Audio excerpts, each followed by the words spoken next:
पंजाब विधानसभा चुनाव आते ही पंजाब के किसानों को मिली बड़ी सौगात।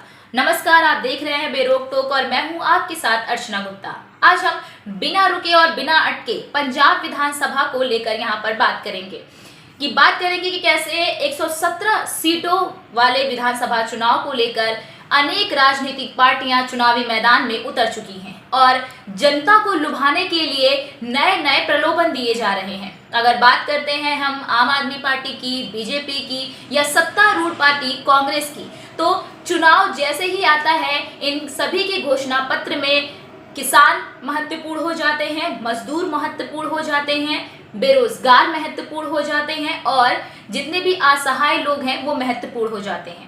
उससे पहले तो इनकी आंखों पर पट्टी बंदी होती है। तो आइए जानते हैं कि कौन सा राजनीतिक दल किस तरह की घोषणाएं कर रहा है। पहले बात करते हैं आम आदमी पार्टी की। आप देख ही रहे होंगे कि जब से पंजाब चुनाव का ऐलान हुआ है तब से जो दिल्ली के सीएम हैं अरविंद केजरीवाल, वो आए दिन पंजाब की रैली में नजर आते हैं, पंजाब विधानसभा चुनाव की रैली करते हुए नजर आते हैं। कभी वो कहते हैं कि युवाओं को बेरोजगारी भत्ता दिया जाएगा, अगर उनकी सरकार आती है तो बिजली मुफ्त कर दिया जाएगा, उनकी सरकार आती है तो पानी मुफ्त कर दिया जाएगा, रोजगार दिया जाएगा। इस तरह की जो जुमलेबाजी है वो आम आदमी पार्टी की तरफ से की जा रही है। आपको बता दें कि इससे पहले 2017 में जब पंजाब विधानसभा चुनाव हुआ था तो आम आदमी पार्टी 20 सीटों पर ही निपट कर रह गई थी।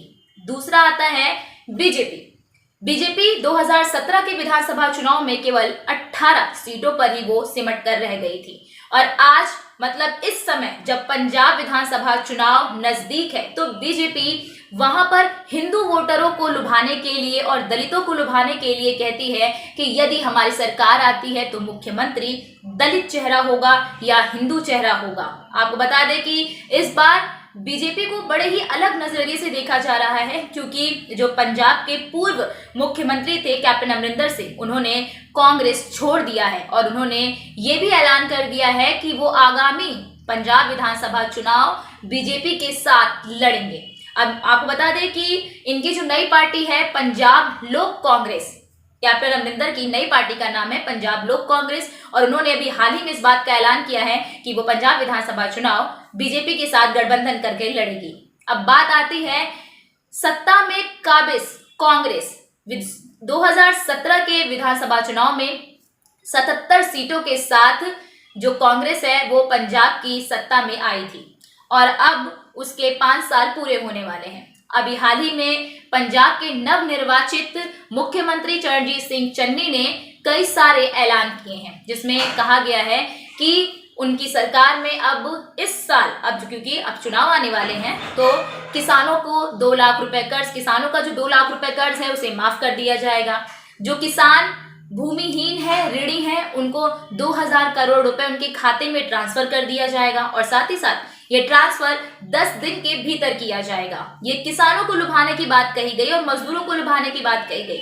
युवाओं को जो है वो पंजाबियत की तरफ मोड़ने के लिए, पंजाबियत को प्रोत्साहित करने के लिए उन्होंने पंजाबी संगीत और पंजाबी फिल्मों के लिए एक टेलीविजन कमेटी की गठन करने की भी उन्होंने बात की और अब उन्होंने हिंदुओं को भी लुभाने के लिए, जो वहां के हिंदू वोटर हैं उनको लुभाने के लिए उन्होंने कहा कि अब पटियाला में भगवत गीता और रामायण के लिए अध्ययन केंद्र भी बनाया जाएगा। अब सवाल ये उठता है कि क्या इन सभी राजनीतिक पार्टियों को चुनाव आते ही जनता की समस्याएं दिखाई देने लगती हैं।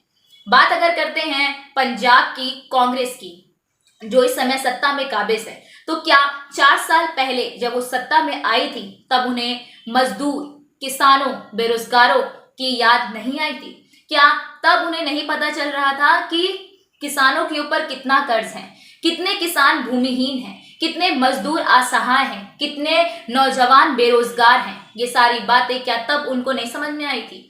और अब जब चुनाव आ रहा है तब उनको ये सभी समस्याएं नजर आ रही हैं। तो ये आपको तय करना है कि राजनीतिक पार्टियां आपके साथ किस तरह से वोटों के लिए खेल कर रही हैं और आप जो है जनता, क्योंकि जनता को बेवकूफ बनाया जाता है और आप बेवकूफ बन भी रहे हैं। तो अपने मतों के अधिकार को समझिए और अपना मत जो है उसको दीजिए जो आपके लिए कार्य करे और अपने लिए आप मुद्दे खुद चुनना सीखिए। आज के लिए फिलहाल बस इतना ही, लेकिन देश और दुनिया की तमाम खबरों को देखने और जानने के लिए आप जुड़े रहिए बेरोक टोक के साथ। मुझे दीजिए इजाजत, धन्यवाद।